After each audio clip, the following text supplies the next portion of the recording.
Hello, folks. It's Conroy Talks. We're ready for another episode here of the Football Catch-Up Show. I'm delighted to be joined by the actual. We'll start with the debut today. We'll start with It's Finners. His debut on the show. How you doing, mate? Thanks very much for coming on. Thank you for the invite, mate. It's a pleasure to be on as usual.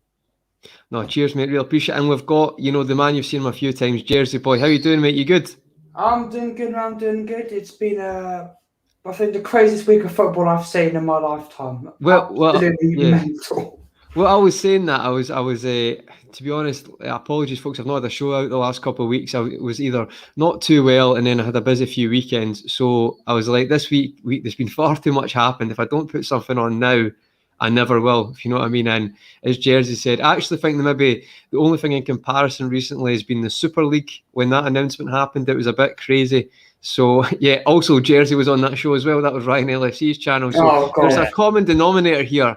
Wherever Jersey Boy goes, there's football drama. But yeah, mate, there's been loads. Shout out to Demo in the chat. How you doing, mate? Shout out to Demo Dre, the man who predicts everything in football when it comes to Liverpool orientated. He had Nat Phillips. Person who said we were going to get top 4, and all of us said not happening. Yeah, no, fair play. And Nat Phillips was a really big shout as well, because the top 4, either you make it or you don't. But he said Nat Phillips would be superb, and he's absolutely spot on. So yeah, let's get cracking, guys. First topic of the night, we're going to go right into it. Probably the biggest news, and if you watch this channel at all, or you watch other channels, i.e. Coppish or James Redmond, you would know that I'm a massive Messi fan. He is the greatest for me. But the point that we're going to talk about is Messi's been everywhere, and the main thing is it's been declared that apparently, it's been confirmed in several sources that's it. He's going, he's negotiating with PSG apparently. There's been a Man City negotiation. There's even been rumours the last hour that there's other teams putting their hat in the ring. I just want to start with you, Finners. Do you believe it? Like, because maybe I'm being too stubborn here. Maybe that's the fact, that's enough sources. But for me, it still seems like a bit of it does seem a bit political in the sense of, I feel like Barca are trying to show, look, you lose your best asset. And this is not like a good player. This is not like Hazard leaving Chelsea. This is Spanish football right now. And maybe that's been a bit ignorant, but I just mean Messi's different. Messi's, I can't fathom losing him out of that league. What could do, especially with Ronaldo and Ramos going. So I want to get your take on that, mate. And what do you think is going to happen? As far as I'm aware, right? Barcelona and Messi had come to an agreement for a 5-year contract extension. He was going to slash his wages by 50%, and they were going to be able to factor his wages into the budget going forwards. And I mean, that news that's come out yesterday going into today, I feel like it's very political in the sense that Barcelona themselves are in financial disarray. It's a difficult situation and has been for the last year at least at Barcelona. And with the new president coming in, I feel like he wants to keep his most valued asset. Obviously, that contract on the table was going to serve up until he was 38 years old. So I feel like Barcelona are really trying to show their hand now and force La Liga into some sort of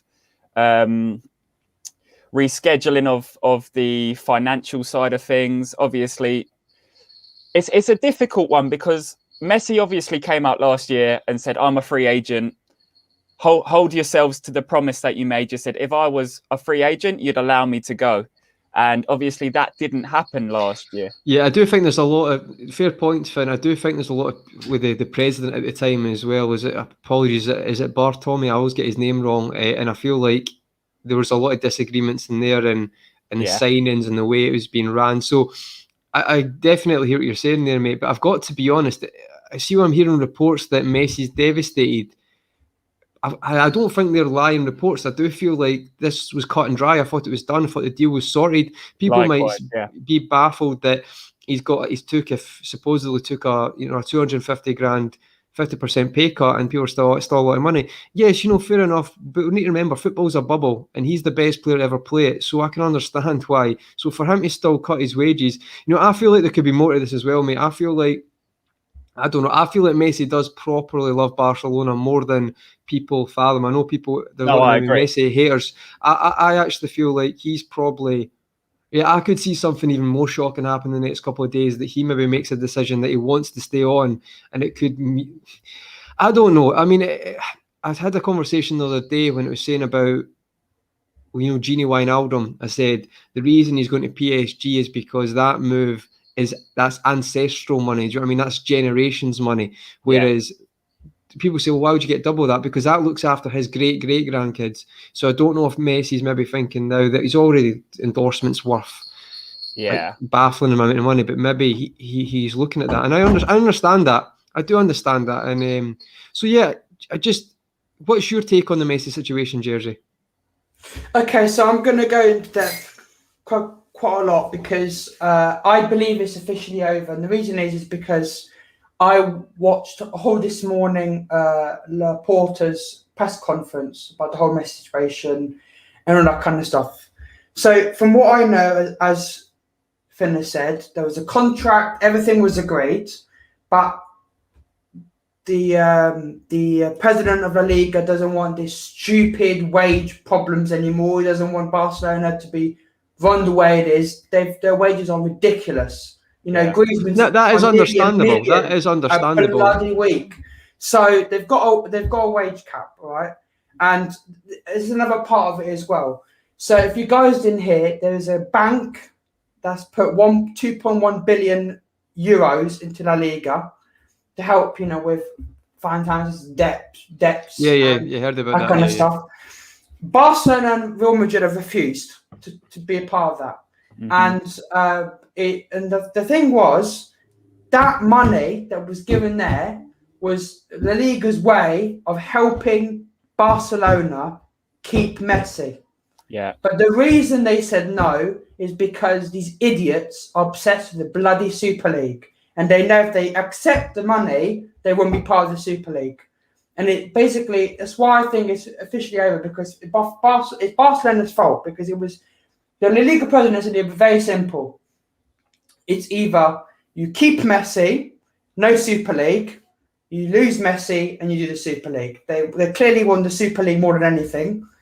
And I think it's officially over as well, because Laporta's confirmed that there are no more negotiations going on with Messi. I can understand that as well, Jersey. I can understand. And Fabrizio Romano has said that it's getting now advanced with the PSG. Also, listen, Fab's usually spot on, but he also said the day before that Messi had signed the contract. So let's not. I know, but it changed really quickly. So yeah. But you take it could change again really quickly as well, guys. I think it is officially over. I really do think it's officially over because I think it's not La Liga's fault, and I know La Liga, but they need Messi because they're better. But I personally think, the La Liga president should keep to the rules and also not let Barcelona twist things, because they've got away with their awful spending hundreds of millions on useless players, and it's their own fault that they're in this problem. It's their own fault that Messi's leaving because they can't afford it, because they put themselves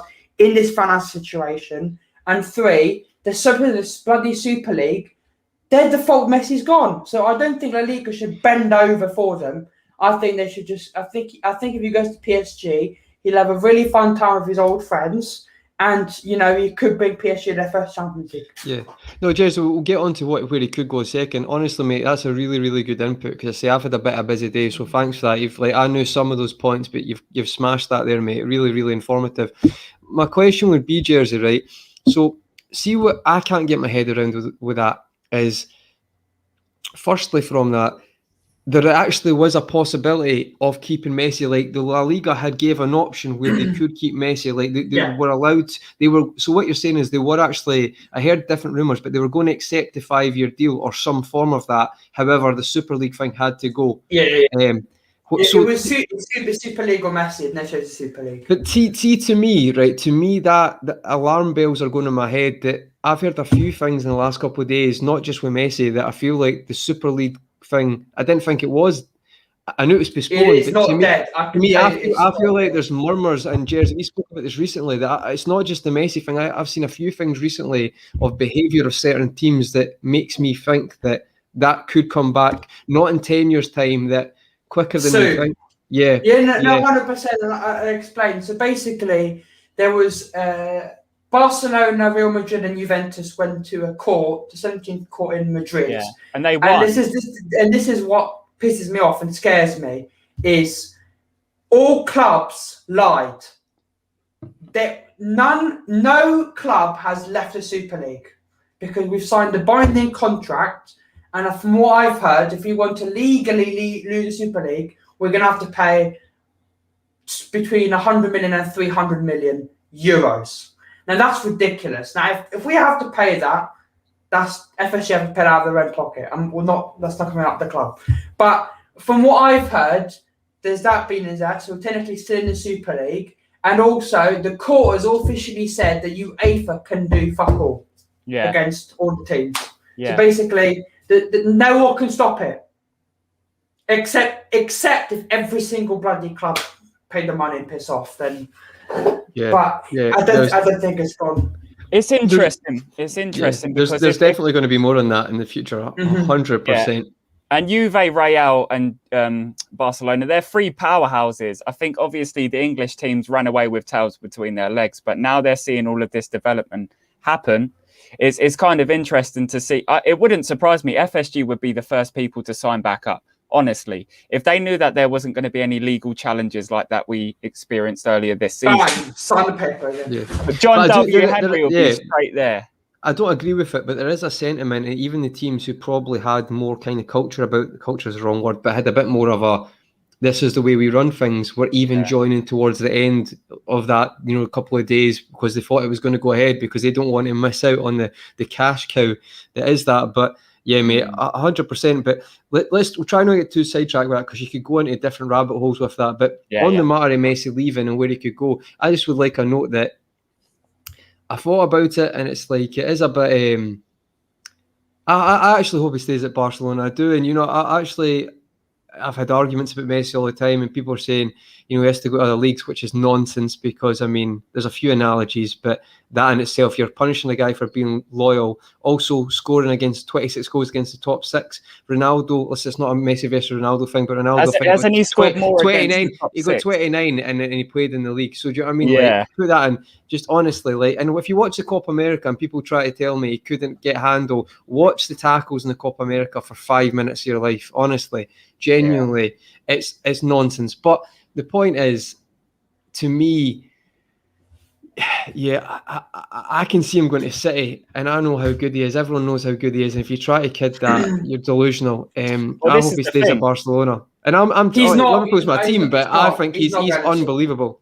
Well, why do you not think he would go to City in the sense of Fabrizio has said that there's been no negotiations, and if I go Fabrizio right now, PSG have been trying to talk to him for the last couple months. No, I get Jersey, but what I mean is, why do you think he would choose Paris over City? Like, forget about money because money really is irrelevant. Because of the problem cities are having at the moment. City, I think if City didn't sign Grealish, they'd got him 100%. But the thing is, because they've got Grealish, there's City already having a private investigation done by the Premier League on them. Yeah. And the stuff I've seen does not look good at all. So, but if they were going for Kane, do you think it's possible that they change their mind and they get Messi in instead of Kane? Because it is worth that gamble. I don't care what anyone says, it's worth that gamble. You would go. It's not a gamble getting Lionel Messi. Oh, and Pep officially said today that they're not getting Kane. Pep says a lot of things. Pep says we can't afford them. Don't trust what any manager says. Nah. Listen, there's so many great journalists said we weren't getting Thiago. That went up in their face. So don't believe nothing is concrete. Nothing is concrete. Of course they could get Messi, but they've already given Grealish number 10. I can't see Messi wearing number 15. I don't really think he probably doesn't want to go. I'm just looking at it for football wise, right? PSG are not a good team. Like as a team, they do not play as a team. They play as individuals. But they play when it comes to it, Man City is a structured team, so he could just walk in, have runners around them. Where I'm looking at Neymar and Mbappe. Who's he going to drop? Who's he going to drop? For Messi? Anyone. Anyone? No, I'm talking in the world. But my point is, I feel like which position would you play? Striker or right Lionel Messi can literally play where he wants to play. Free roll, false nine, right wing, left wing. It doesn't matter, mate. Like genuinely, it doesn't matter. I honestly think if he went to City, that would be their striker. They would come to your false nine, and Messi would be the striker. But it's like you think Messi plays a regimented position, just does what he wants. The guy picks up the ball in centre mid and gets 30 assists a season, like. I mean, that's Pep Guardiola's dream, isn't it? That's Pep Guardiola's dream. But I agree with the majority. It is. I agree with the majority in terms of that. It's most likely destination will be PSG, and I feel like obviously you've got people in PSG at the moment like Moise Kean, Marco Icardi. Both of them could be off the book, free up enough wages, good point, mate, but generate enough player sales. That front three is a nightmare. I don't care what anyone says. That front three will not work hard enough for the team. You say that, but look at MSN. Look at MSN. But Messi doesn't press anymore. We know that, and it's because people have done that. So he's already very familiar with playing alongside Neymar. Look at Neymar's performances. He drops so deep. He doesn't play in a team anymore. He doesn't chase back. Mbappe's getting a bit like that. And then in City, you've got a structured team who'll press. Paris Saint-Germain don't, and that's why they've not won Champions Leagues. But there's a different project going on. Obviously, Pochettino's come in. He's shifted a lot. The Deadwood, they've got Donnarumma, they've got Hakimi in. They're obviously looking to play more expansively and more attacking football. Mate, but football's won by systems. It's not won by individuals. Or Neymar would have won the Champions League 5 times. But how many times? It's just obvious. PSG do the same thing every year, but yet we keep having this conversation. But they have strengthened heavily. That's the thing. Where have they strengthened their spine? Because it doesn't matter how good the players are. With Donnarumma, he's obviously a cut. It's not better than Navas. He's the same as Navas. I feel like Navas is in the latter stages of his career, and I feel like Donnarumma is coming up. But it's not even, sorry, I'll change my point. I don't make it. I'm not saying PSG don't buy the right players. They just don't play as a team. Like in games, they're individuals like Neymar, take the ball and try to do everything themselves. That's most likely because they'll walk the league and games aren't as tactical. But they don't play a good enough system. Manchester City showed that they've got just as good a team, but they play the system, and that's why they annihilated them. Because it all comes down to systems. Fair points, guys. I just think Messi wasted at PSG, to be honest. I personally would like him to stay at Barcelona, but I feel like a move is on the cards. I feel like it's unfortunately, it is very unfortunate because we've got players ourselves like that we idolise growing up. Obviously, you look at Steven Gerrard as a prime example, Jamie Carragher. You look at other teams where Frank Lampard, with the exception of Man City in his twilight years, you look at Patrick Vieira, you look at Thierry Henry, all of these mainstays that have stayed in their teams throughout. With slight exceptions, but the Messi situation is actually upsetting because obviously it's a matrimony between club and player. Obviously, no player is bigger than any club, especially when it's emphasised by financial problems. Yeah. Messi's bigger though. Messi's bigger than anything, and Messi is as big as he is. Say something if you guys don't mind. I just got up there right now from an account. I'm only being tongue in cheek. On you go, Jersey. On you go, mate. On you go. So this is by a guy that Fabrizio Romano follows, and he's a journalist. He says Messi will play at PSG. The agreement is totally between both parties. Mbappe is more out of the Parisian team. So I think what happened is Messi in, Mbappe out. Messi comes in, Mbappe goes to Madrid. But Madrid haven't got much money either, mate. I don't know how the fuck they're affording. Well, maybe it's he's a free agent at the end of the season to me. No, next summer. Yeah, so he's a free agent at the end of the season, and obviously, maybe in the mindsets of La Liga bosses, they're thinking, okay, well, out goes one generational talent, in comes another generational talent. We might be able to survive on the market, and we might be able to. Who are you talking about when you say generational talent there? Well, Mbappe, obviously. Yeah, but who are you saying going out? Who's coming in? Well, the generational talent that is Messi. No, Messi's not a generational talent. Messi is just an alien. It's just like generational talents are like, there's lots of generational talents here all the time. We can't speak on behalf of Pele. I think the best player that has ever graced the pitch is Pele. I can speak on what I want, mate. It's my opinion. Messi's the best ever. It's that simple. Like, but we never got to see Pele. We never really got to see Pele. But you could use that in the opposite, mate. Like, genuinely, listen, right? Look at the Brazil teams. I'm not getting into a Messi versus Pele thing, right? Lionel Messi. It's this simple. In the last decade, he's got the most assists and the most goals. There's no player who's ever done that before. That's a fact, right? Yeah. He's just unbelievable. Someone's going to say there was this player. I'm telling you, as far as I know, there's not a player who's got the most assists, over any other midfielder and the most goals. Like, I just think it's just not even an argument in any way. And I think, listen, we can't get into that debate because I always get into that debate. We're not doing it today. But my point is, mate, yes, that Mbappe thing would make sense. But there's so much stuff on Twitter now by different journalists. I do not know what to believe. I'm just going to hang fire until he's literally in a different shirt, if you know what I mean. But do you know what, Jersey? Top points, Finn. Top points, mate. Is there anything else you wanted to add on? Just want to big up a few lads in the chat, actually. I want to just big up Dopey Dunton, who's one of my close friends. Daz, who's just dropped in as well. Big up to yourself, Daz. Gang and Deep. Some of the regulars in here tonight. So it's really appreciated to see some of these faces in here. Smash the likes, guys. Yeah, subscribe. Forget about the likes. Just get in the comments, get a chat going. Listen, guys, sorry about we were going right in a deep conversation there. I usually do comments at the start, but because it's such a huge matter, I thought we'll get some of the comments now. But your heart's bleeding, mate. Your heart's bleeding. We can all feel it as well. Mate, I just see the thing is, I'm kind of torn as well in the sense of Liverpool's my team, right? There's some people now who support like individuals, but like I love Messi. But Liverpool's my team. Problem is, it's like instead I want to stay at Barcelona. I'd rather go into PSG instead of City. But then I'm guaranteed the first thing you'll hear from the Ronaldo fanboys will be like, "Oh, he's went to the French league. He's went to the French league," and I'll just be like, "I don't want to swear on my channel, but that's what will happen." But to me, mate, it's like I said to go to City because if logically you look at a team, City's just like.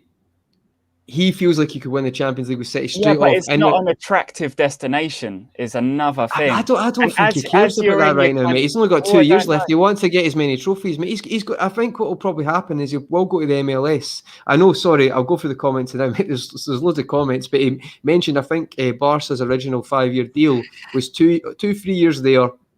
And then either be an ambassador or go to the MLS for a link club, and maybe City's plan was the same. Go to New York FC as well. They got. But you know what? Listen, I'm glad they got you on tonight because it's a really good chat. I wanted to move on because we're going to be talking about Messi. Listen, we've got 20 minutes is good for me. I usually spend 40 minutes in the first topic, so this is improvement, guys. I'm going to go through some of the comments because they've been great. Chris Young, how you doing, mate? Thanks for commenting. I'm going to go for our Liverpool correspondent. Well, we've got 2 tonight, Finners and Jersey. Any Liverpool news? And I can categorically tell you no. Even though everyone else has got news, but have you heard anything, guys? I've heard nothing. Here's the only thing I know. Okay, here's the only thing I know. So, when you register players, you've got an overseas quota. We're full. We can't sign any single player because of that. The borders are shut. Yeah, I've heard that 14 times in the last 2 weeks. I know. I know. This is what pisses me off, right? I'm like, what's going on? The thing is, we know our clubs are shit behind the scenes. We don't even know what's going on. We could literally wake up tomorrow morning and go, player announced, like out of bloody, like Ings. Yeah. That's how it happens. That's how it happens with us, though, isn't it? It really is. Well, that's maybe that's maybe kind of.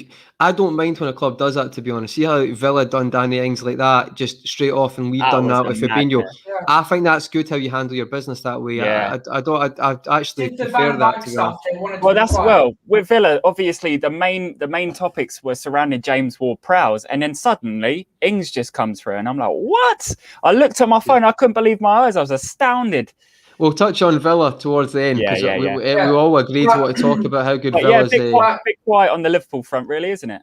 Well, mate, I think I heard Liverpool got a chance of getting Bowen. That's the only thing I've heard in the past 3 days. That's what I've heard. Yeah. Here's the thing: I'm really confused, right? So obviously, I really am a fan of Fabrizio Romano and stuff. He's recently started doing Twitch streams, and he gets spammed so many times. Liverpool news, and he keeps saying, "Guys, you've got to understand. I can't give you Liverpool news if I don't know anything." There's nothing going on.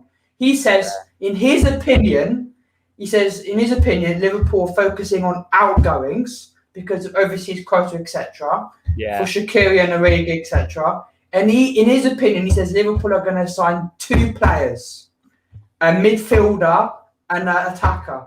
He says, in his opinion, this is not from sources, this is not from anything, all right? Fabrizio Romano says, in his actual opinion, he thinks Liverpool are going to sign Renato Sanchez from Lille. That's his own opinion. He says attackers.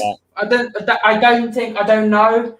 He says Bowen maybe a chance. I don't think he knows. But for me, I want Jomi Doku. But I don't know how much it's going to cost. So. See, we'll go into that second just before I clarify to Gangan Deep's comment here about PSG are clear favourites. What I would say, just wanted to add this in before we get off fully the Messi topic, is if he goes there, he smashes it, he will win the league and stuff like that. But if he can win the Champions League for them as well, like that's just a bonus to his career. That's 100%. It'll be negotiated into your contract. It will be. If he succeeds in getting the Champions League, you're going to get the Coupe de France, you're going to get League, and that's trophies, that's silverware, that's bonuses on top of it. Pochettino's not managed it recently, but we'll not get into that. But yeah, on the Liverpool point, yeah, Chris, thanks for your comment. There's not been much news. What I would say after Renato Sanchez comment, Jersey, from you two guys here, because we're all Liverpool fans, right? 2 signings, who do you want before the window? Because realistically, I think we'll get 2 signings. Finners, who do you want? Or realistic? Come on, I don't want any Mbappe shouts. Come on, mate. Right. It's a logical channel here. Realistic, right? So, in terms of realistic transfers, I always want a view to the future, right? I've said this in private. I've said it to others. I know, sorry. And you know who I'm going to say. But I take it. I'm listening. For me, no, it's not a bad shout. I'm only joking. For me, right? I would take Yves Bissouma. I'd love to see him come into the club. Yeah. I feel like he's a real. He's got Premier League experience. He's obviously in a very similar body type, physique. Plays very good defensive football and can spread the play going forward. I agree, mate. I agree. So for me, it'd be Bissouma number 1, and number 2, I want Tammy Abraham in. And I'm going to see the comments just go. No, there's not going to be, you know. I don't think that's bad, and I don't think that's bad because we need a striker, and I like Shawnee's going to come for me. Yeah. Anyone, the thing is, anyone learns from Klopp. So I think Tammy Abraham could tell him to.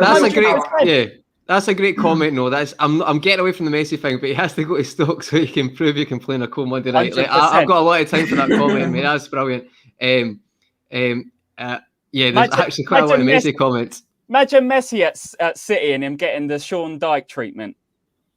Oh no! The 11 men behind the Messi gets not made by Chris Wood. No, Messi. Have you seen like the Copa America teams? Like, we'll not get into that, but yeah, the Liverpool stuff. Tammy Abraham. Do you know what, mate? Me and you can tell. We spoke about this quite a few times. I think the viewers can tell. Yeah, I've got nothing against Abraham, right? I just think he's not at that level. He's not at the top. Just so you know, he's got more goals than Divock Origi in less games in Premier League. That's fact. That's fair enough. It's clear by margins. But see if you were Liverpool right now and you wouldn't. It's homegrown. But Divock Origi is not. You're not looking at Divock Origi. That's not a good starter for 10. You're not going to say, like, for us, Divock Origi isn't someone we'd sign. We're going for someone. We signed him when he was younger, potential. But we're going for someone. For me, I like Tammy Abraham, but he's actually not great for his head. We need someone who's good with his head because we've got 2 of the best fullbacks in the world, and he's not good with his head, which is ironic. If we struggle getting out our non-homegrown players towards the end of the season, if we struggle getting rid of Origi and Shaqiri, it has to, all efforts must be focused on getting recruitment in, and it will have to be homegrown. It will have to be. That's why we're being linked. But Danny Ings for 30 million. Honestly, why did we not do that? Well, there's 6 million that we're never going to see, isn't it?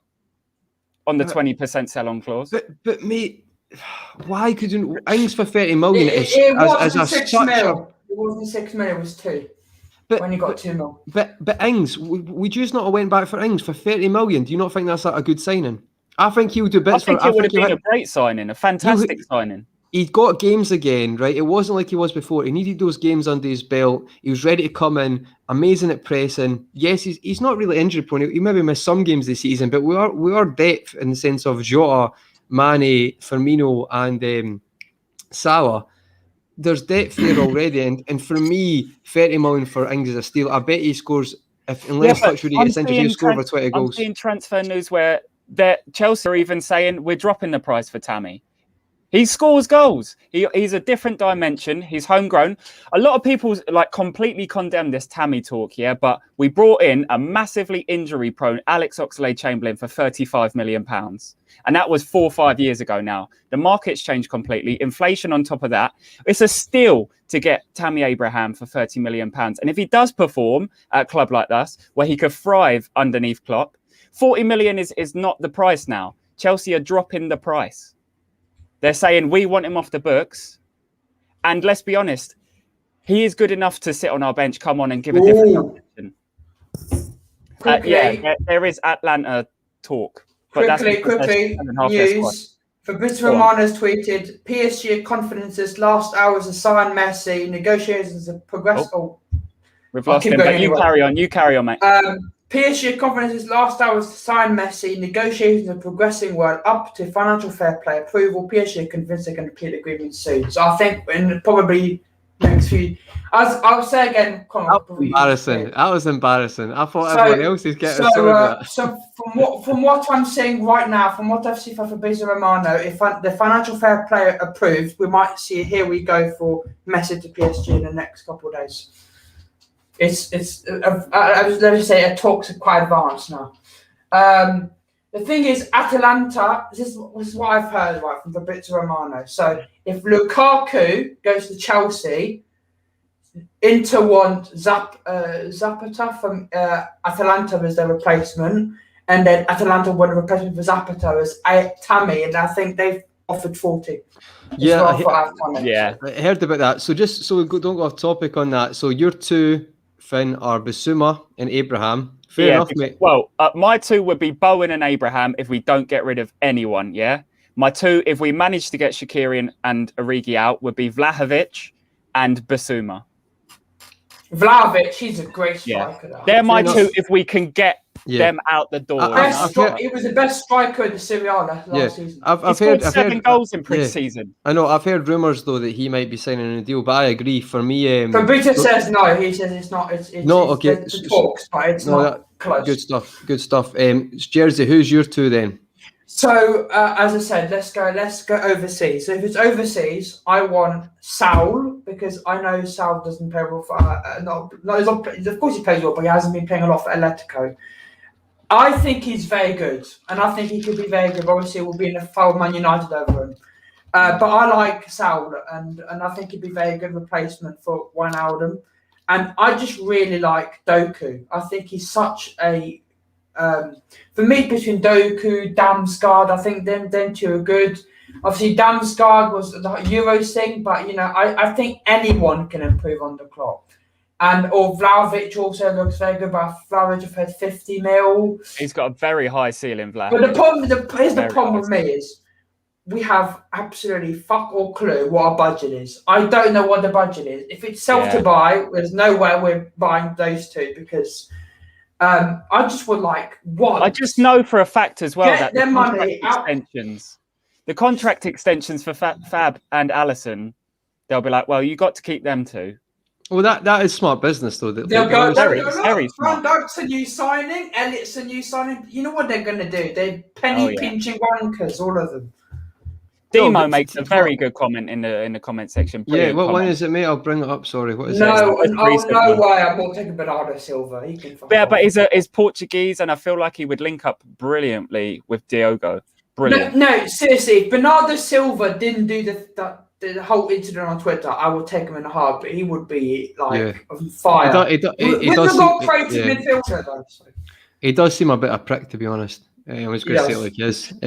You just can tell people like that. It's not even the cup thing. You can just tell he's one of those people. He thinks the world. Well, I'm maybe assuming, but for that, it's just classless. I don't know. The guy might change my mind. As a footballer, superb because he's a tiny wee guy, absolute tiny wee guy, and he doesn't need to. He doesn't need to use any of that. It just shows you don't need to be massively big. Like I've built, like a Kyle Walker to be good at football. You just need to be intelligent, and he's so intelligent. Superb. What a left foot as well. But on the point for me, I would say I agree. Actually, I love Bissouma. However, it does seem a bit strange with Bissouma now. I don't know if there's stuff happening behind the scenes that people. It's all gone dead in the water. Not even with just Liverpool, just in general. No, that's what I mean. Yeah, just in general. No, fair enough. And just in general, I'd say. So on that, you know what? I think Saul's really good, but he doesn't deserve to come and get 250 grand a week. I'm sorry. He's a very good midfielder, but he's not going to be in our top 5 impactful players in our team. So I don't know how you can say he gets paid more than Salah. I'm sorry, that will upset the apple cart for me. If they maybe negotiate him down to about maybe 200 grand, or maybe just under Salah, you can be like, he's a free, or he's got, no, it's not even a free. So I don't even know why I'm saying that. To me, nah, I think he's brilliant, very good, but he wouldn't be in our top 5 players. I could be proven wrong, but for me, I would prefer Bissouma, just because Bissouma, to me, if we're replacing what Gini does, if we'll go a different dimension, then maybe so. But either one of them, and Vlahovic for me, and he's like the 4th choice striker because I wanted Andre Silva. They'll let that one go. That was snapped up really quickly by Leipzig, though, really quickly. Yeah, well, Liverpool should have been on it, mate. If they wanted him, he'd have been a really good fit. Ings, I said that he's gone as well, and I'd obviously previously said a few other strikers as well. I've got to mention, though, I've got to be honest, guys, I don't know what to be a part of people here, but see, Damsgaard for me, he's a proper just a Euro signing. I wouldn't. No, for me, I don't think he's a great player. Yeah, he's impactful, and you know what, you don't necessarily need to be a great baller. I think he's going to Tottenham. For me, I would be very surprised if he became a top or even a very good player. For me, he's like a decent player, had a very good tournament.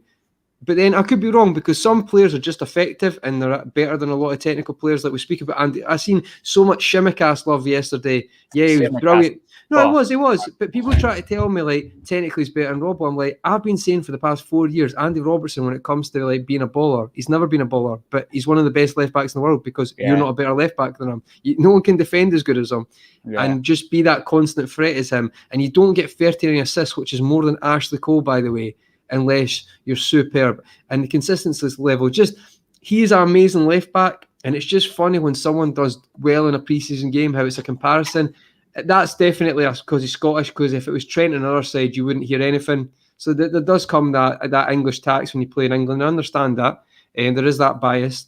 But fair enough. I just find it really funny, because it's like that Damsgaard could end up being great, because it's just about effectiveness. Football's not about how good you look or how good you play. That's not how it works. And on the other thing, Doku, for me, I don't know why we're forgetting that Divock Origi was literally a very similar signing.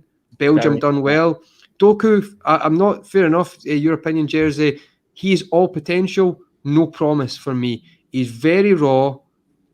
Klopp can do amazing things, but for me, there's other players like him who are maybe slightly older but still pretty young, who've got more end product there. But you know what? He could be great. He could be great, but he's a big risk for me.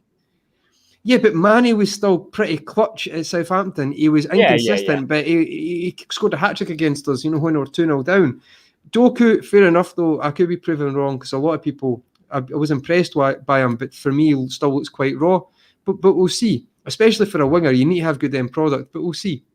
Yeah. As you say, Jersey, Klopp can do amazing things with a lot of players.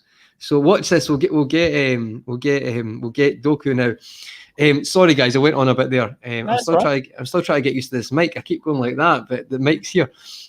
For my 2 players, I would say Bissouma and Vlahovic. All the other strikers are gone. There's literally no strikers left. Andrew Silva gone to Frankfurt. Marlon Leipzig, to Dortmund. Yeah. No, it's not Frankfurt. He's really a Frankfurt player. He went into Leipzig. We got Marlon gone to Dortmund. Who else was our target? Ings. I'm not saying it was a target, but Ings has went to Villa, and that to me is a number 9.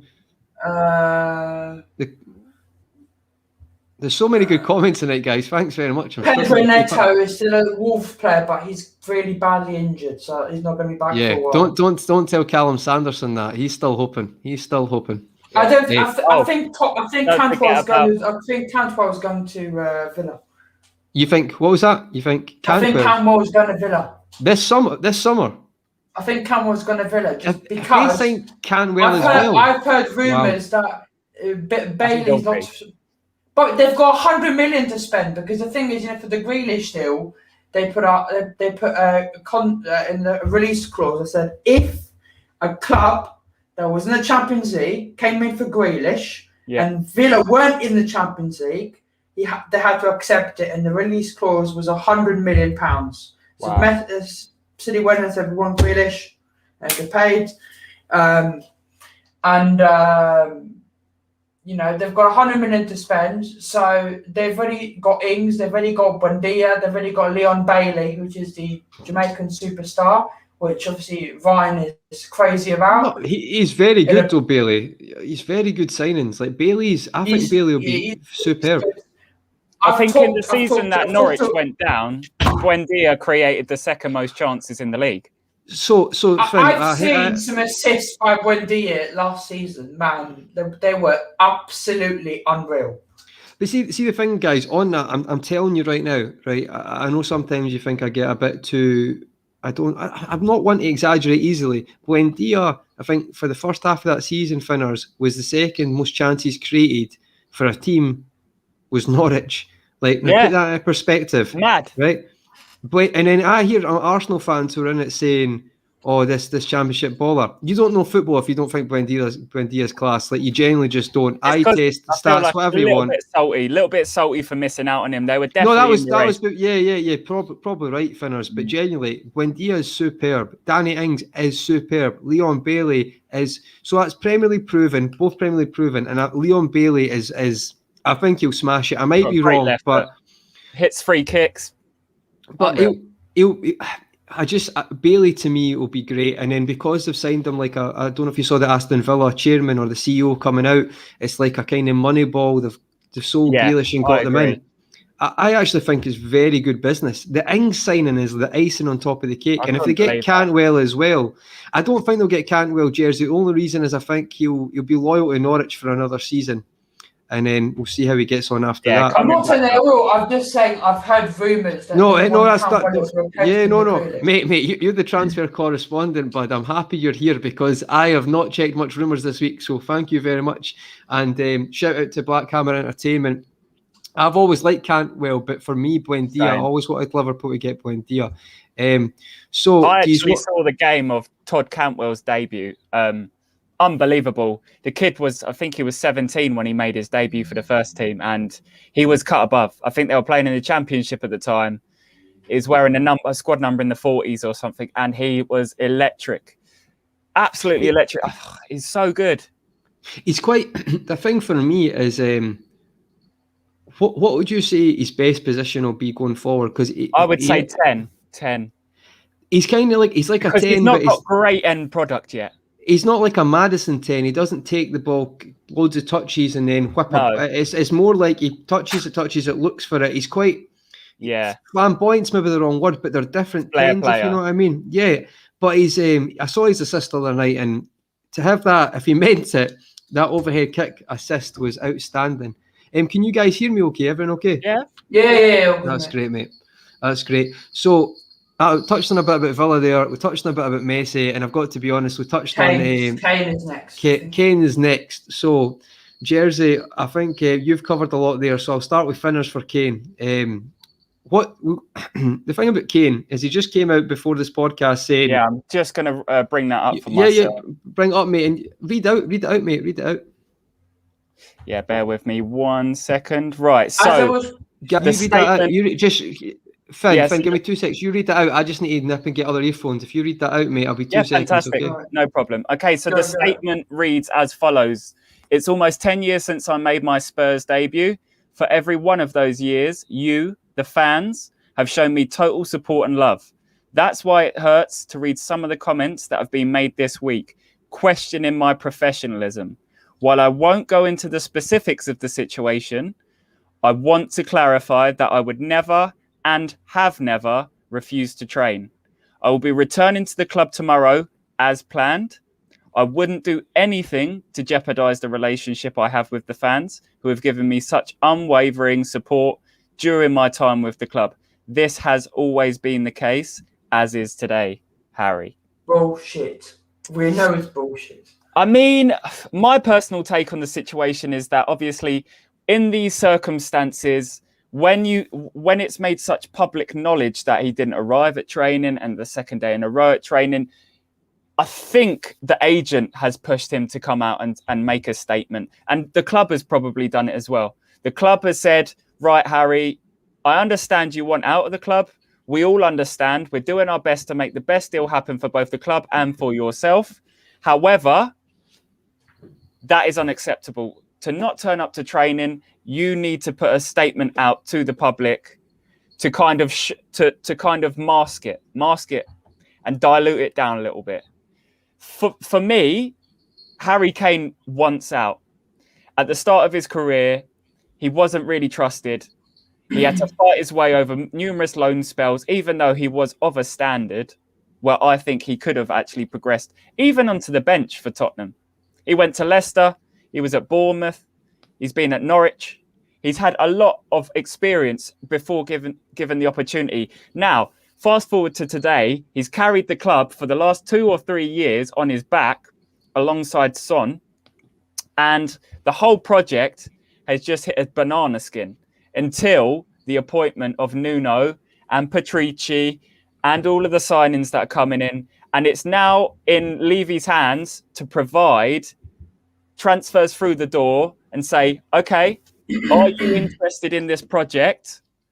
Do you feel like you can move on with us? Or I believe Tottenham will be backed into a corner where they're probably going to be likely to accept a lower bid. I think they'll be more inclined to accept a bid around the £100 million mark, not nowhere near the 160 million. As time ticks on in the transfer window, clubs know that they'll have to offload. And I feel like in order for Tottenham to progress, they will have to sell Harry Kane to recuperate the cash and then invest that either now or in January. No, really good point, mate. I feel like Villa's model, I know it's their different teams, and obviously Tottenham have, as much as you want to joke, Tottenham have like got Champions League football consistently in the last 10 years, or spells at least. So, but Villa's scouting and transfers has been outstanding. Unbelievable. I feel like we'll get proven right on that as well. It was almost like the Wolves situation, but they've done like twice as good. Yeah, but even like 30 million for Ings is like, I know he only had a bit left on his contract, but that to me is brilliant business. Completely agree. And Bailey as well, convincing Bailey this is the project, because there's other teams, you know, who maybe had, I'm not saying Villa aren't a big club in the historical thing, but yeah, Bailey had some, you know, there's a lot of team looking at, I'm not saying they're bidding, but he had a few admirers. Yeah. But Jersey, what's your thoughts on Kane's situation then? I think it's very clear that he doesn't want to be part of Tottenham anymore. I made it very clear that Levy is a very, very, very. I'm not saying he's an awful guy. I'm just saying he's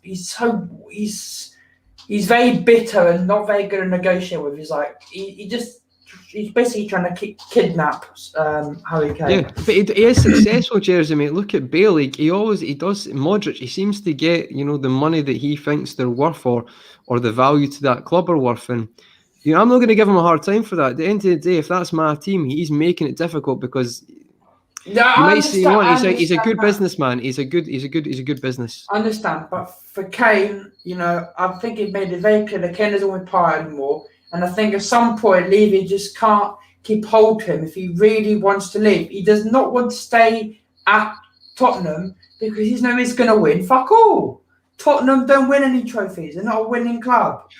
No, I agree with that. But so see on that, there's a few good comments on this. The last cup they actually won was the League Cup. And that was League Cup 2-1. Jonathan Woodgate header. Yeah. There was actually, they beat quite a good Chelsea team, to be fair. They actually did. Quite a good run in that. I think did they beat Arsenal 5-1 in that? It might have been that run. Steed Malbronk, I remember he scored a and they beat the finals. They won the Champions League final, but they had nothing up front. But what I'm going to say about Kane is, obviously, a couple months ago, Man City put a deal in. I think it was 100 million worth of players in the deal. Yeah, I mean, wasn't like Sterling, Laporte? Yeah, I think Sterling plus Laporte. But I think Sterling and Laporte would want to go to Tottenham. So it doesn't make any sense. But just to cut you short and respond to this comment that's up on the screen from Bajan Pops, he has put in the transfer request. He has vehemently told Dan Levy, "I want to go. Let me go." Put the transfer question. He has told is it officially been in? And what I mean by that, like, there's a difference between saying it and actually officially put in, because you lose a loyalty bonus, I think, or it's something in the contract. You lose money if it's formal. Now, I've got to be honest, I've not looked into enough of the Kane situation today, guys, but... Mitchell Balzan makes a fantastic comment there. Brilliant comment, actually. He's summarised it perfectly. Yeah, then Letizia, 2 seconds, mate. We'll just get a few comments on Kane. Mitchell, 2 seconds, we'll get a comment on the now, bud. But there's quite a few coming about Kane. Now Demo's saying he deserves... I agree, mate, but I do think that this behaviour's a bit like... Look at what Grealish has done. You might say different times in their career, but, I mean... Apparently, the rumours are Grealish was like torn for a long time. I'm not saying Kane wasn't, but he still turned up to training, and it's not as if it's like it's the most like he's trying to make a point, of being difficult, and understand that. But to me, I might say there's other ways of doing it, but maybe that's not the case. I just think to me, Harry Kane's a weird one. I don't know, like we never know these footballers fully, but you get a feeling from them. I know he's got this image of being this great guy, and he might well be, but I don't know. I don't know. I'm kind of torn on Harry Kane. What do you feel, Finners, towards that, his actual behaviour? I'm not upset by it because little insight is my brother's a season ticket, lifelong Spurs fan, and ultimately it's Levy is a puppet master for ENIC. ENIC is the actual conglomerate club owner. He owns the club, and the puppet is Levy. Levy is notorious for being... He's never been a man of his word, and the fans at Tottenham despise him. He's prevented the progression of the club because he's been so magnanimous in the sense that he doesn't want players to move on. Did they give him credit at all, though? Like Finn, did they not give him some credit, like the new stadium? And do you not think that's a bit unbalanced to just completely throw him in with the wolves? You could say that, but you look at other clubs around him. Man City. I just want to get your gauge from it, because obviously your brother's a season ticket, just to see the majority. Feeling. I'd say that 90% of the club want ENIC out, not necessarily Levy. They want the guy gone, the main guy that oversees the whole club. They want him out, and my brother's been out in the stadium with banners. Even when he went to Wembley throughout the Euros, he took the banners as well. Like the main core group of like the season ticket holding fans are desperate to just cut ties with Levy and ENIC. I mean, there seems to be a common theme. I don't know if there's many teams, bar Leicester and Man City, who are quite happy with their current owners, and the team's top 6, top 8, probably top 6. But yeah, it's an interesting one. That point, Finn's fair enough, mate. Like, I actually hear what you're saying there. Sometimes you've got to be that way to get the move. But it'll be interesting. Is anything else you wanted to add on that jersey? I'm just going to go through the comments. I'll just go my last topics. I think is again Kane. I think Kane is going to go to Man City, and the thing is because I think Man City will wait. They will wait. And I think they will, because you saw Chelsea spend 200 million, and I think City can do it as well. I think they will sign. My prediction is they will sign him mid-August for £120 million plus a player. Fair enough. Which player do you think that would be? I think they'll go Laporte, and the reason I think they go Laporte is because they have. I don't know who it will be, but the thing is, they're just about to bring in Christian Romero for €55 million. They're sorting out their back line. I personally think they should go for Raheem Sterling, like for like, homegrown for homegrown. Raheem still.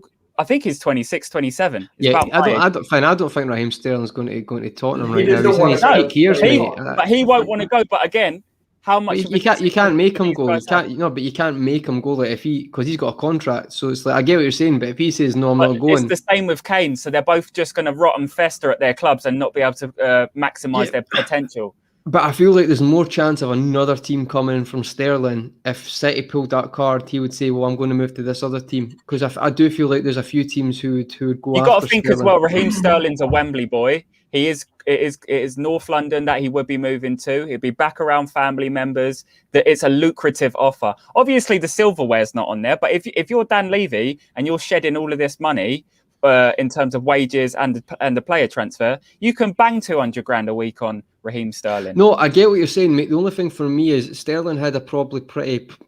He's decorated now, though. Average. He had an average year last year, but then after that Euro tournament, I feel like there's no way that I see a player having that tournament being part of a player cash deal the opposite way. I hear what you're saying, mate, but for me, that'll never happen. I feel like they maybe got I've a chance. Ake maybe makes sense. Ake makes sense because all the VL is just left. That could be because I think Ake would work. Ake could work. You know, back four of.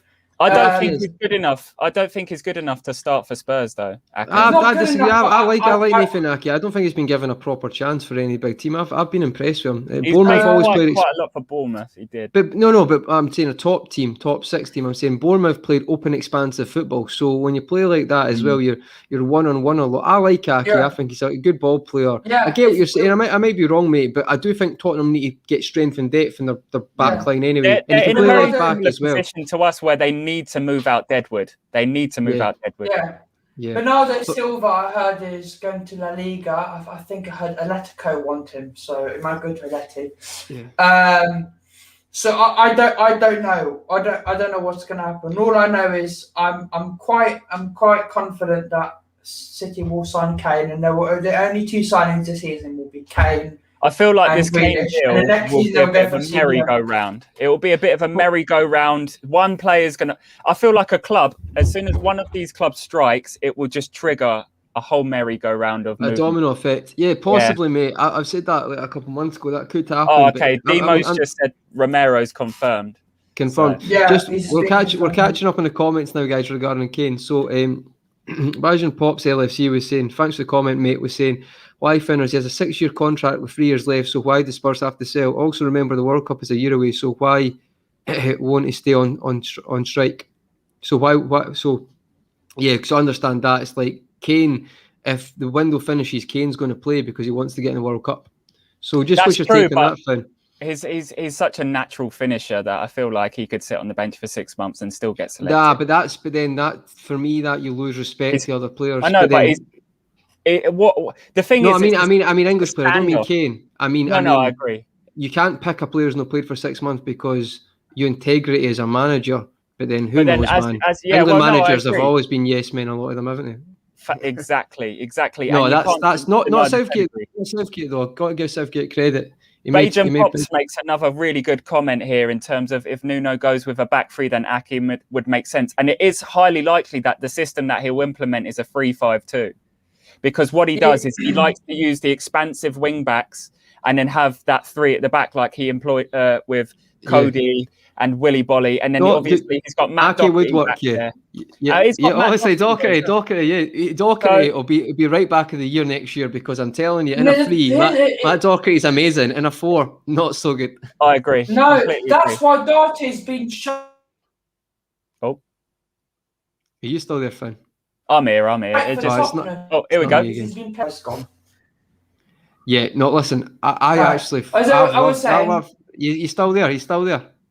Can you guys... Yeah, I wasn't saying Doherty's crap at right back. He's a right wing back. So I think... if they went... I don't think he's a good centre-back, but, you know... But then you could use Reguilon. If they went Sanchez, Romero...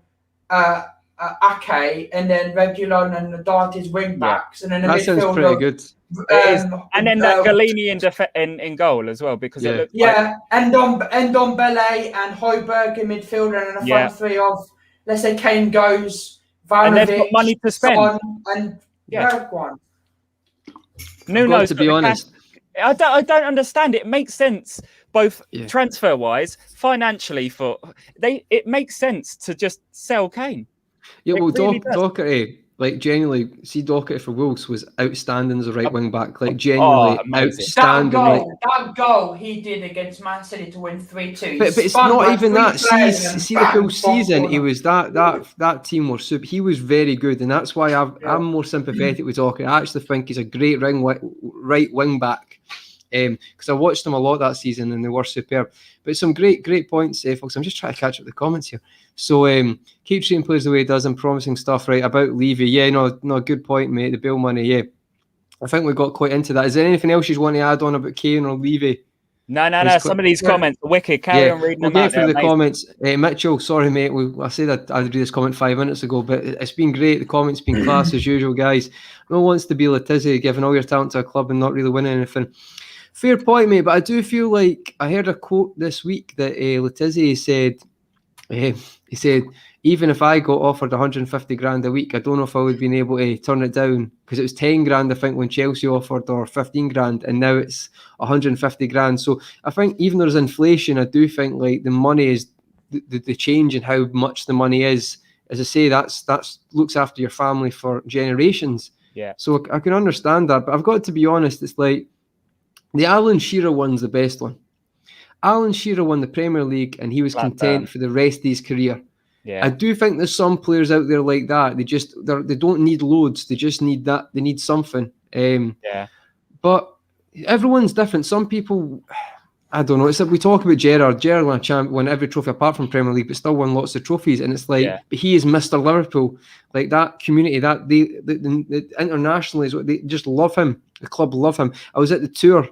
Shout out to Safe, gave me the link for the tour, official Safe, follow him on YouTube. I went on the tour. It was amazing.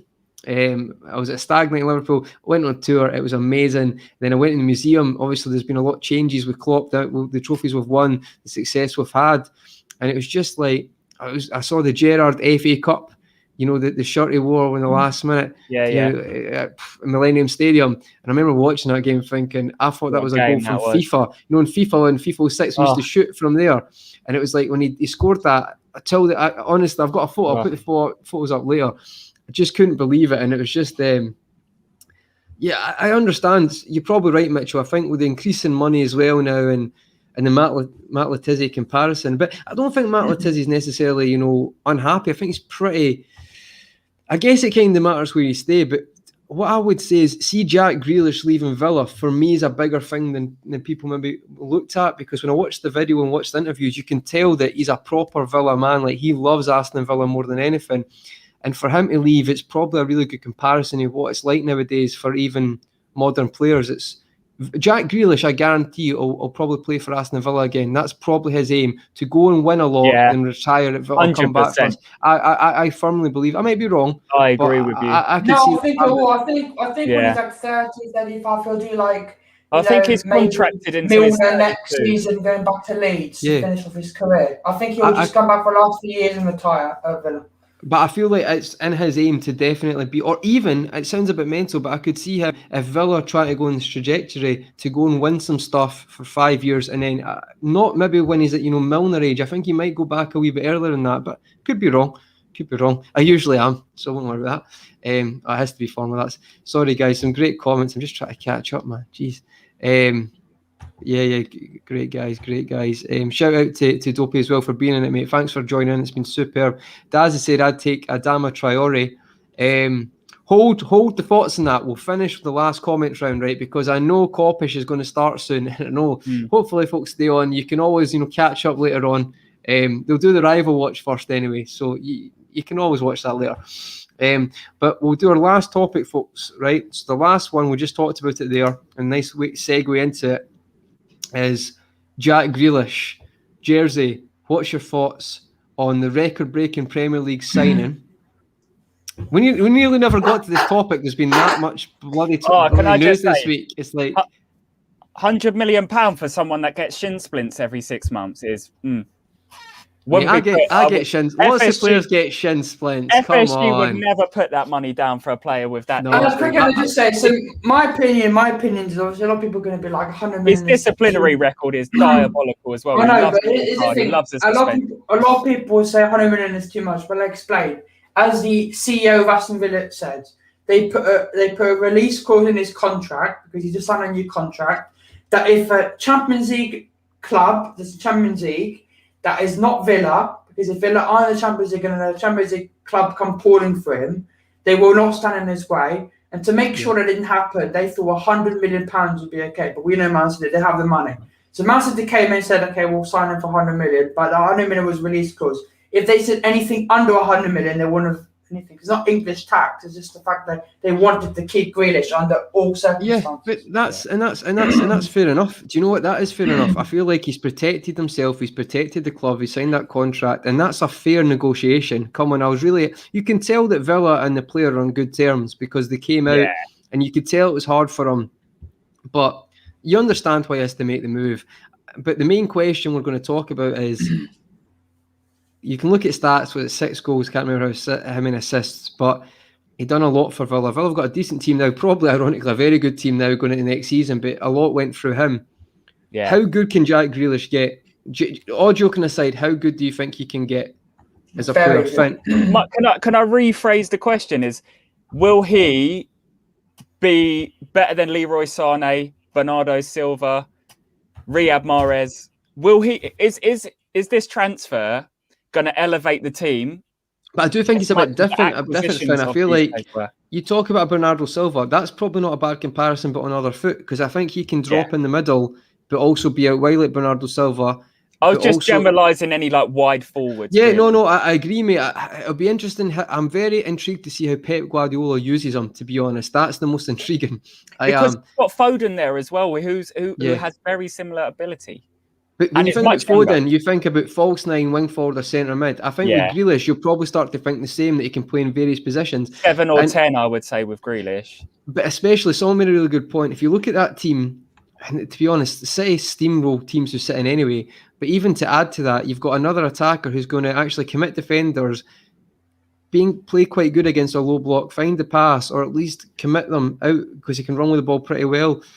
And I think his passing will improve as well. His passing's good. His cross is good. I think that will get even better. Definitely. His movement. I mean, look at Raheem Sterling's movement since he left Liverpool. Yeah. Raheem Sterling scored 95 Premier League goals, right? And he's a bang average finisher. That's down to the movement that he's obviously smart enough to take on.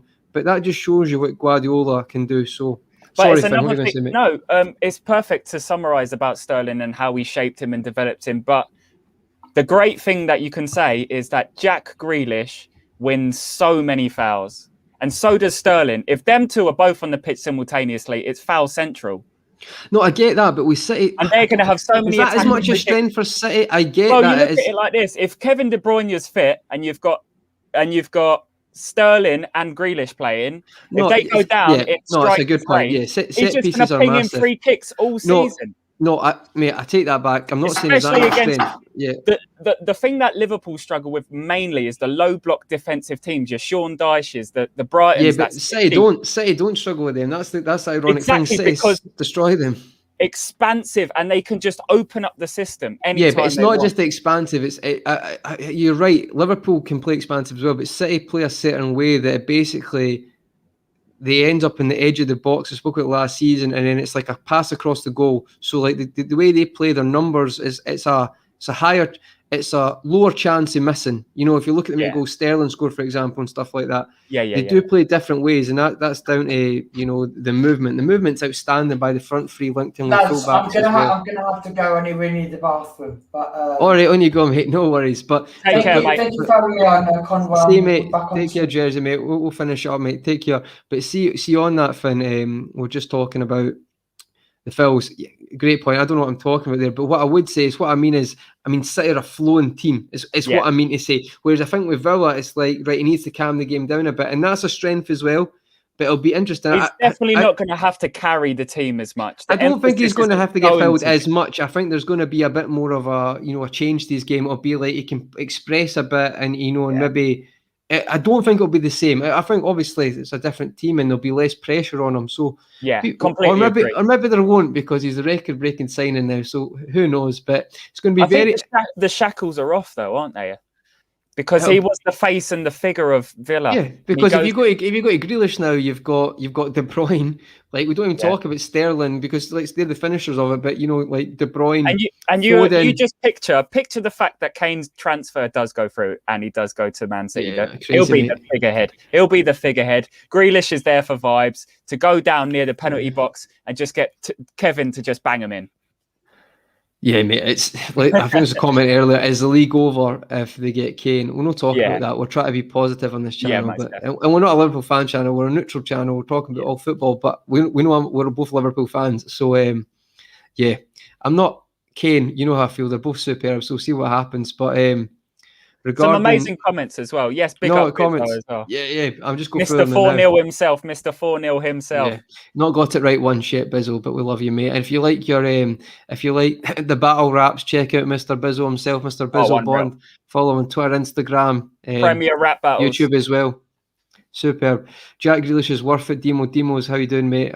Been superb tonight. Thanks again, mate. He's saying Jack Grealish is worth it. The man walks on water. Absolute legend to be. I could see that happening. I think his game will evolve as well. I feel like he might actually not carry the ball all the time, as Finn says. He maybe let it go a bit, and I think his passing will develop. Just playing with that team, you would as well. But I feel like he'll evolve massively, as Finn said. Sorry, include injury clause. When he's injured, his wage will go down. Michael had United. Surely that clause has to be taken into any contract. Interesting point, mate. I didn't know that about Michael Owen with United, but obviously that was told he had a lot of injuries before that. Really good point, mate.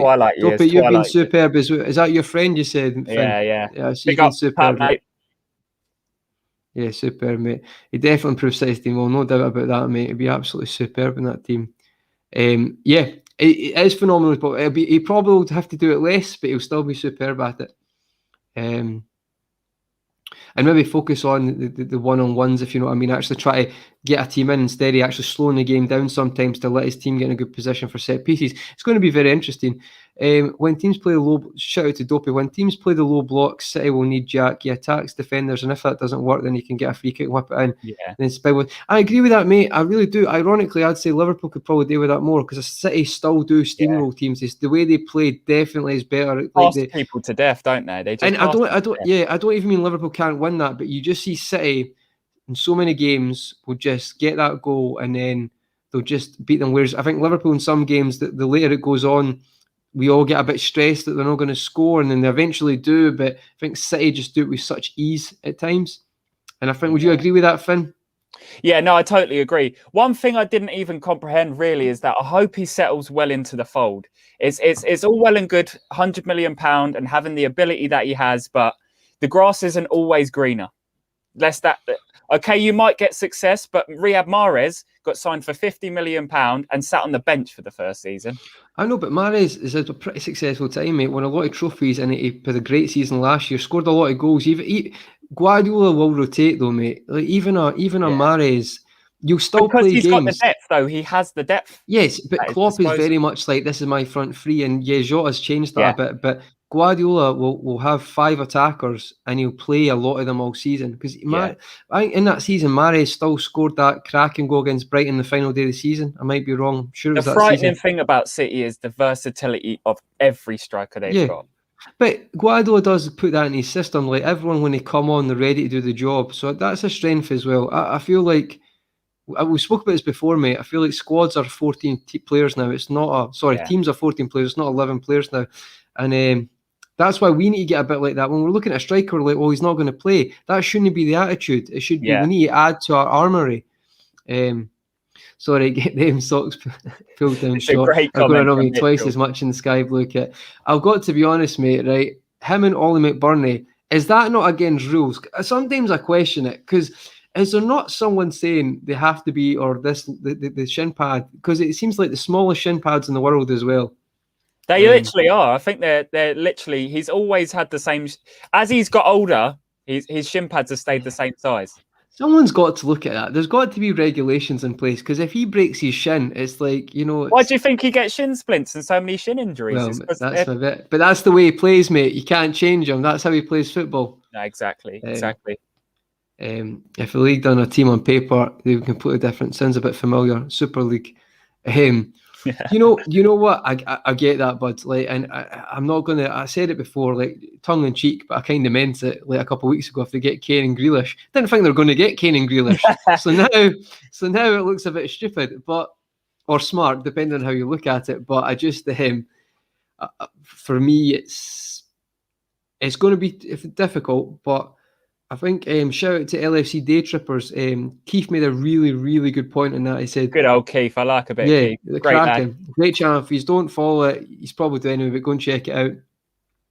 That he said Liverpool only play City twice a season, and I actually thought it was a brilliant comment, because if we can win on other games and there's some great teams in it, that's what we done. That's when we won. We done that. Or even the season when we didn't win, we managed to get such great form together, or great runs together.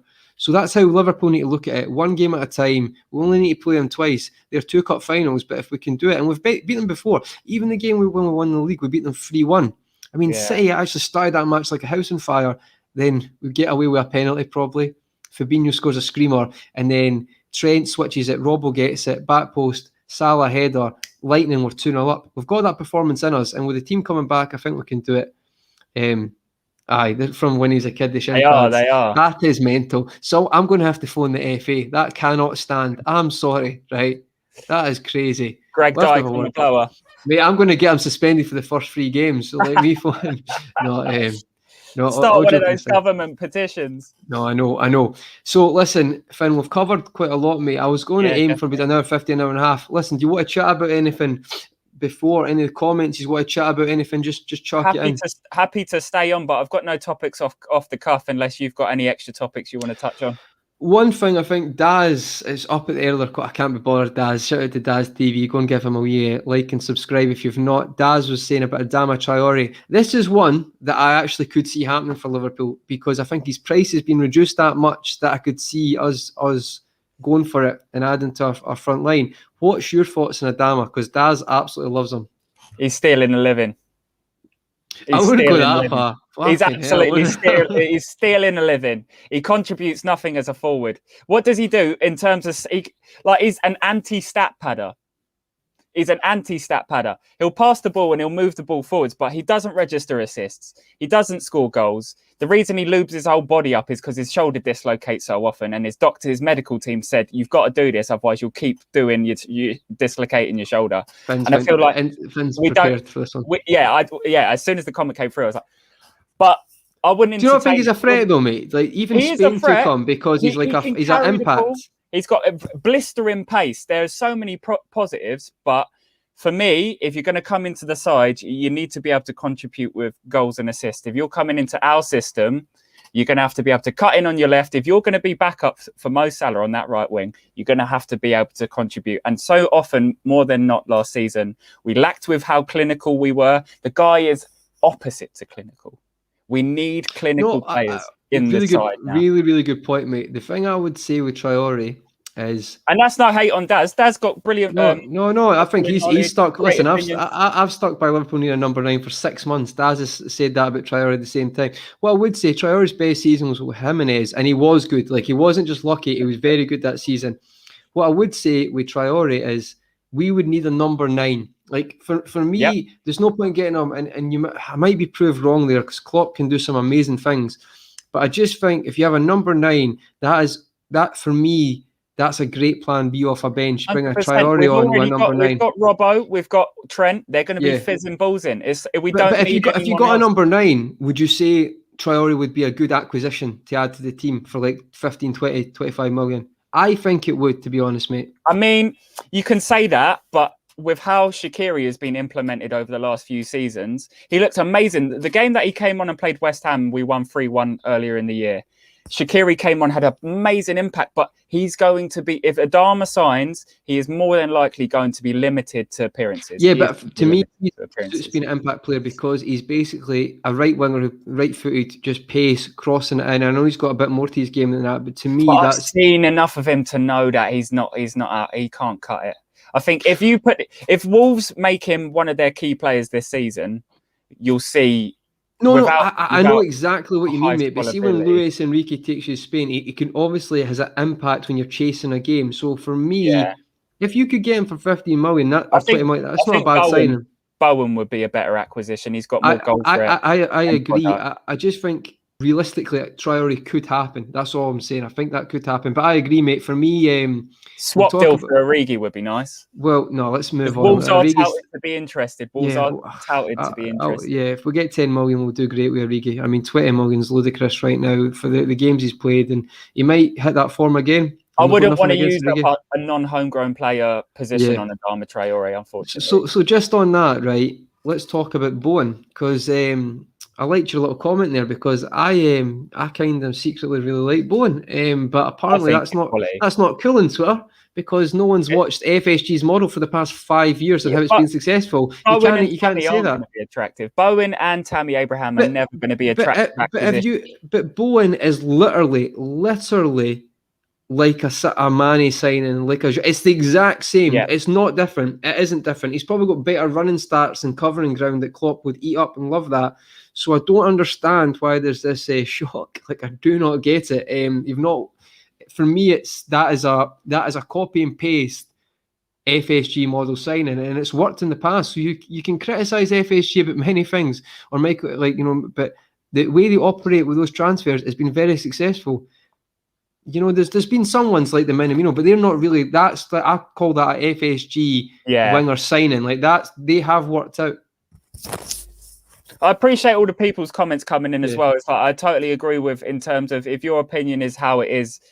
I've got no disputes, and I can. Oh, guys, get the debates in. That's what it's all about, eh? Yeah, definitely. But Finn, what do you think about Bowen? And I'll look through the comments now. Amazing. I think he would be more of a suitable replacement to come on for someone like Mo Salah. He cuts in on the left. He can dribble. He's got decent enough pace. He hits corners. He hits. He's running. He's covering ground as much better. Covers ground. And that sounds. What I mean is like to press for Klopp. Yeah. And if you had Diogo on the other side. These two are pressing monsters. I would love Bowen, mate. Same. And but for 50 mil, I understand. 50 mil is a no way. I wouldn't touch it with a bar. So that's why I understand he's one of the options. He's maybe not the first. The £35 million that I saw, I always used kind of as an anchorage. I used the Oxlade deal. Oxlade was injury prone. Everyone was just like, "What the hell, Oxlade?" Even Arsenal fans didn't really want to lose him, but they were happy to have him off the books with his injury record and his wages. And obviously, it was a bit of a shock buy. And I think the same could happen with Tammy and Jarrod Bowen. Both of them could have a similar impact. You're so struck on Tammy, mate. I absolutely love it. Like you're putting your neck out and above the parapet. I love that, mate. Massively. And you're back on next week. You're back on next week. We're doing this again. We're doing this Tammy Abraham show next week, and he's going to bring the stats. Because I can bring up the stats now. I know. He's already outscored Origi, and Origi's been in the league so many more years. I know, mate. But you do get mental stats sometimes. But no, I do agree with what you're saying with Abraham. But for me, Bowen, he flourished underneath Lampard when they had the transfer embargo as well. I'm not saying he's a good striker. And he's just been shunned, absolutely shunned. For me, we do need Ariel, someone good in there, and that's just he's not. No, there. I agree. Which is crazy because he really should be for someone that tall. 6'3", 6'4", 23 years old. But we can bang him on a 5-year contract, £35 million. Lovely, thank you. Thank you. That's no. But see, Bowen. Bowen would be a really good 8 goals and 5 assists is looked down like it's a. I mean, honestly, guys, Bowen for me is. There's good Kieran. I'll get the comments now saying he's shot. People think I've watched Bowen as well. It's the eye test. He's been very, very good as well, and just to me that adds really good depth to us. But I feel like it won't happen. But I would love to get him. Just going to the comments, guys. Honestly, Bajan Pops has just made a fantastic comment. I think as we've elevated as a club, and the expectation is that we constantly sign elite replacements, like the Thiagos and the Jotas that we've seen come in. And if we're not signing the elite players, we're not buying. Do you know what I mean?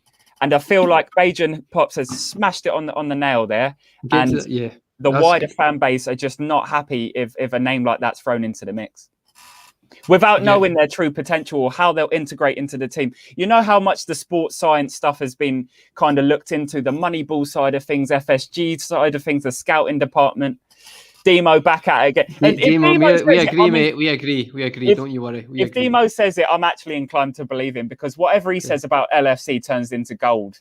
No, it's actually ridiculous. If folks aren't aware of it, it is ridiculous. It's not even YouTube banter. It's actually ridiculous. It's a bit scary, Demo. We were sat in 9th place with 10 games to go, and he's saying with chest confidently he's like, no bother. No worries. Like, pass the beer. No bother. Here we go. Sipping the Magnums. He's sipping on the Magnums. Allison header later.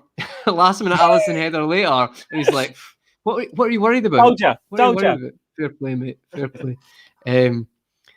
Sorry, I lost it.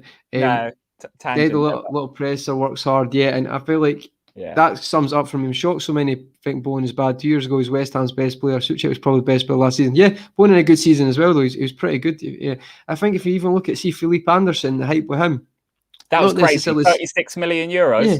But they got him, and they sold him. He couldn't get a game. So it's probably a stats you could pull me up on that there, but just from the eye test, I thought he was very good last season. You just said that one, mate. I just thought I'd bring it up in the screen. Amazing comment. And I feel like that's a bit of snobbery and disingenuous from the wider fan base. Obviously, Bajan Pops has hit it on the head, and you can tell his or is it just a wacky memory of what we've done? Like Thiago's a one-off. That Thiago, see if we get Saul as well. They're one-off signings. Two in a seat. You know what I mean? They're like completely. They're maybe now and again. One every 4 year cycle. Yeah, if it's good enough to spend, we'll do it. But most of the time, like, we'll go through the team. Like, there is exceptions with the continual money, because obviously Van Dijk doesn't come into that. But that was player sales generated. Not so much Fabinho and Alisson. But then you look at Trent from the academy, Andy Robertson, Gini Wijnaldum, still from Newcastle, Salah, Mane. Jota comes into that. So I'm not saying every signing, but see that winger type of signing for me, that is like a vintage Liverpool one. And that's our model, guys. I know not everyone likes it, but that's our model. And there has been successful ones. We can't deny it. And listen, I'm not FSG's biggest fan by any means, but that model, I've never been against that model, because since the Mane one proved me wrong, Mane was quite inconsistent for Southampton. I was very sceptical. Yeah, but he's consistent for 4 years, mate. No, we've had discussions. I even said, is he in decline about six to 8 months ago? And I was genuinely concerned about Mane. But Finn, the thing about Mane is, see, for 4 years he was consistent. You cannot deny that. And that came out of nowhere, because you didn't think he was like that at Southampton. You thought he was good. It was Buvac. When we had Buvac, he said, you're going to need to improve your statistics. You're going to have to stat pad. You're going to have to be contributing more goals. And he said he came out whilst Buvac was part of the club, and he said, I've had these conversations with the gaffer, with the assistant manager, and I completely aim to improve my statistics in terms of assists and goal scoring. And he did. His gameplay was consistent, because he'd have games with Southampton where he'd be brilliant, and then he'd just go off a cliff with his form. And see, to be honest, apart from last year, he's had obviously every player has bad spells, but he's been pretty consistent with his numbers and his performances. Albeit he brought it not last back season. from the dead last season. But I'd say last season he brought it back. A poor season. We were allowed to say that it was a poor season. Patrick Bamford, Dopey Dunton saying, "What do you think about Patrick Bamford?" I like Patrick Bamford. I like him, but I wouldn't entertain it. I don't think. No, personally, because it's probably going to cost quite a lot as well. Well, the thing is, I'm going to keep coming back to it, mate. But you weigh up the options. You've got 1 year of Patrick Bamford scoring goals in the Premier League. I think he's 27 or 28. He's got 2 or 3 years. He scored 17 goals and 7 assists. So that's nothing. Amazing. But I feel like he suits the system at Leeds. Yeah, and he leads that's the line. Good for us, because that type of system can work with us, because we're not asking him to come and be a Firmino. We're asking him to be a number 9, because we've not got a number 9. So it evolves our gameplay. I'm not sure he could do it for us. Do you know what, mate? I'm probably agreeing with you there, but I feel like he'll probably smash it again this season, because people do tend to just look down on him all the time, and he's got a point to prove. He's got a mentality. There'll be a lot of pressure. I like. If he comes to our side, there'll be a lot of pressure. It's not necessarily to say that he'll be the biggest acquisition, he'll be starting every game, but himself, I feel like he puts himself under pressure. And you've seen it when he's been at Palace. Is it Palace he was at? That might be Connor Wickham. No, he was at Palace, mate. He was at Palace. He was at Middlesbrough. Middlesbrough. He's had a lot of moves as well. Yeah. So I feel like this situation suits him down to a T. So the grass isn't always greener. Dopey's saying just what he said there. He feels like it would suit us. So, there is. He's not the most clinical striker, I'd say that. He scored a lot of goals. I appreciate that at the same time, though, but for me, I think we just need that one who's a bit more of a killer, and he could get to that level. Don't get me wrong, he's very good and he's got a great mentality, but I just feel like there's a few people ahead who are not available anymore. But I probably would go for Halovic. Yeah. Just go for the last couple of comments now, Finn. Thanks very much for coming on, mate. Really appreciate it. It's a pleasure, mate. Really enjoyed it. No, I actually agree with this comment. So do I. My heart bleeds. I'm fully with him. My heart bleeds. I'm not saying he would ever, but I do think he deserved more of a chance. I mean, you 100%. can't just like smash it in the championship all the time. Then Harvey Elliott's a lot younger and different player. I get that. That's what's done it. That's what you have a bit of consistency here. It's like, yes, people keep saying he's a moments guy, and he probably, but give him a chance. I just think he deserves more chances. That's all. And then people try to say the Bournemouth thing. He scored 7 goals for Bournemouth in the Premier League, so that's false as well. He actually did perform in the Premier League. He's the only loanee who actually did perform in the Premier League. that we were discussing in the summer. But you know what? I agree, Demo, but not as much as that. Massive injustice. Yeah. It pained me. I actually spoke with Demo about it, and very upsetting. Very upsetting. Yeah. I feel like he's been done over, really. He's been loaned out. And I feel like you can only take so much before you start to stagnate and your career starts to lack progression. Yeah. Thing is, Kieran B. Jota, just quick one, mate. Listen. Great comments, mate. Jota's not a number 9. Love him. Love him. He came out to play in the centre false 9, I just think what I mean is number 9, like a killer, like, you know, someone who's actually going to give that presence in the box. I'm not saying that Andy Carroll, but just someone who can link up, but gives a bit of a different plan, because a lot of times last season, two the best fullbacks in the world, only team in the top 10 who's not got a clinical number 9. Who plays, you know, or even gets a game, because Origi doesn't really get a game. But just go for the last couple of comments now. I know most people are away to Coppish now, you can tell that, but honestly, it's been superb, folks. Dwight McNeil, Vahalovic again. Dwight McNeil, I think, is a very good player. I've watched him. I'm quite impressed by him. Yeah, likewise. He's been playing for the England under-21s as well, alongside Curtis Jones. Yeah, maybe touch on him more in the future. So just go for the last... just that being said, I think this is Burnley's year to go down. Yeah, I say that every year. I think Sean Dyche just keeps him up, mate. I genuinely think this season that the 3 that are going to go down are going to be Burnley, Southampton, and one of the 3 newly promoted teams. I think Watford and Norwich can stay up, so probably leave Brentford to going back down. So I think Brentford, Southampton, and Burnley could go down. Save that, mate. We'll do a prediction show on this channel. You're already on for that, mate. If you keep the hair like that and the stubble, you're on next time. I'm joking, mate. People think I don't have like you just come on when they want it. And Finn's stepped up right after his work tonight, so he's been superb. Kieran B just saying I'd love that Martinez and Marquis signing forward. Listen, mate, we'll talk about that next time, because I really, really like Lautaro Martinez. The only reason I didn't mention it earlier, I've not seen much of him. Got to be honest. I have, and I was really impressed with Copa America as well. But I didn't use that in my 2, because I just realistically didn't think we're going to spend the 70 million for it. However, maybe touch on that in our next show. That's something if he's still not signed, because I would like to talk about him a bit more. We can do a bit of research on that one, mate, if he does come to the Premier League. So just wrapping up. Reason I say Southampton to go down, they've lost their most clinical striker, and their transfer activity has been absolutely diabolical. I think they've got two kids in from Chelsea's academy, and someone I've never heard of from the French league. But I think they'll still get a striker in, and I think Che Adams he's no the clinical one. Not bad. You've probably seen a lot more of him. What with him being quite well, mate. He does work in a 2 quite well. I think Southampton have got something up the sleeve. I don't think they would have sold Ings unless they knew that. Sorry. I was saying Jota. Oh, sorry, mate. Apologies, mate. That's the number 9 Jota thing coming in. Kieran, my apologies, mate. Jota, just a bit like the Robbo from weaker clubs. Spot on, but apologies, mate. That's my PTSD coming for people saying he's a number 9. I've had to waste a lot of money on super chats disagreeing with that, because like you, I'm a massive Coppish fan as well, and a few of them have said that a few times. Always need competition. Yeah, amazing guys, top show lads. Yeah, I'll be watching Coppish as well, mate. Finners, who's the 2 to stay up? Just before we move on, mate. Watford and Norwich.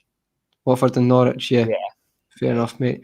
A lot of people think Norwich will stay up this year. I don't know. Like, I really like Daniel Farke, but I don't think Brentford have got the minerals. I just don't think they have. But they have got a good manager. I just don't think they've. It'd be interesting, because Pukki was really good in the Premier League as well, in the Championship and performed Premier League. But Norwich still went down. Norwich still went down. That's what I mean. So even with Tony, you can still go down. That's what I was going to say. How good is Tony going to be? But even if he is, you can still go down. Like, you can still have a good season. It's not 2 opposites. You can actually have both. So the way you look at it is Tony was playing for Peterborough in League One. He played last season at Brentford in the Championship. So he's continuously climbing the divisions. This year could be a big step for him. Big step. And he was a Newcastle player for quite a long time. Didn't cut the fold, and he left Newcastle at he's 27 or 28. He's not young. I think he was at Parkhead to sign for Celtic and it didn't go through, because I think it was at Peterborough as well. Just the last comment, folks, just before we finish up. I know most folk have left to go to Coppish, but as I say, guys, great night. Great show, honestly, superb. Loved it, mate. Loved it. But Big Sam can stay up the first time. Will Dice go down? It's definitely harder to stay up now unless you spend, and they don't and not go down. It'll be interesting, mate. It'll be interesting to see by the end of the transfer window how much the teams we think are going to go down, and we'll touch on that in our Premier League predictions. We'll get you on for that, Finners, mate. Wicked. But as I say, folks, honestly, thank you very much for that. It's been a superb show. Anything you want to say, Finners, mate? Smash the like, smash the subscribe button, and follow us over onto Kopish. That's great. All right, have a good one, guys. Take care. Good night. Cheers.